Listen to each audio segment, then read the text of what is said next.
আসসালামু আলাইকুম সুপ্রিয় দর্শকবৃন্দ, আমি ডাক্তার কাউসার আহমদ কনক, একজন প্লাস্টিক সার্জন। স্বাগত জানাচ্ছি ডক্টরস চেম্বার অনুষ্ঠানে। আজকে আমরা কথা বলবো জন্মগত শারীরিক ত্রুটির প্লাস্টিক সার্জারি নিয়ে।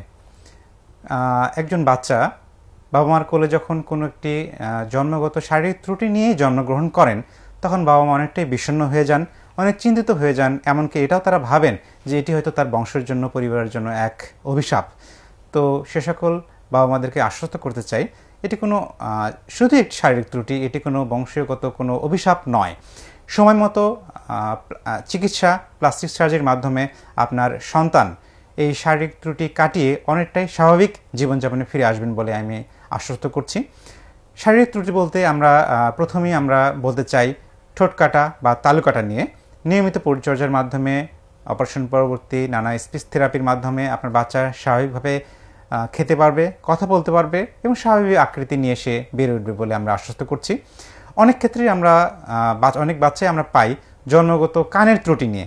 কান ছোট হয়ে থাকে, বড় হয়ে থাকে, অথবা অতিরিক্ত খাড়া কানের জন্য অনেক অভিভাবক চিন্তিত হয়ে থাকেন। সেক্ষেত্রেও আমরা প্লাস্টিক সার্জারির মাধ্যমে এগুলো আমরা সমাধান করতে পারি। অনেক বাচ্চা জন্মগ্রহণ করে দেখা যায় যে শরীরের নির্দিষ্ট অংশে একটু চামড়ার অভাব রয়েছে। অনেক ক্ষেত্রে চামড়ার নানা বিকলাঙ্গতা দেখা যায়, যেমন অতিরিক্ত কুচকানো চামড়া নিয়ে অনেক বাচ্চা জন্মগ্রহণ করে, চামড়ার জন্মগত কিছু দাগ নিয়ে অনেক বাচ্চা জন্মগ্রহণ করে।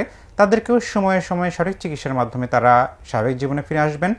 আর হাত পায়ের কিছু জন্মগত বিকলাঙ্গতা আমরা দেখতে পাই, যেমন অনেক ক্ষেত্রে হাতে বা পায়ে অতিরিক্ত আঙ্গুল থাকে, অনেক ক্ষেত্রে হাতের বা পায়ের আঙ্গুলটি স্বাভাবিকের চেয়ে অনেক বড় থাকে, অনেক ক্ষেত্রে আবার আঙ্গুলগুলো জোড়াও লাগানো থাকতে পারে।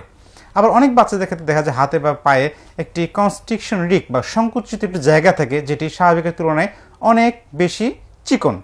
এক্ষেত্রে বাবারা বা মায়েরা অনেক চিন্তিত থাকেন। এই সকল ধরনের জন্মগত শারীরিক দৃশ্যমান ত্রুটিগুলো প্লাস্টিক সার্জারির মাধ্যমে সারিয়ে তোলা সম্ভব। আপনারা দুশ্চিন্তাগ্রস্ত না হয়ে, হতাশাগ্রস্ত না হয়ে সঠিক সময়ে আপনার সন্তানের জন্মগত ত্রুটির জন্য একজন দক্ষ প্লাস্টিক সার্জনের পরামর্শ নিন। ধন্যবাদ সবাইকে।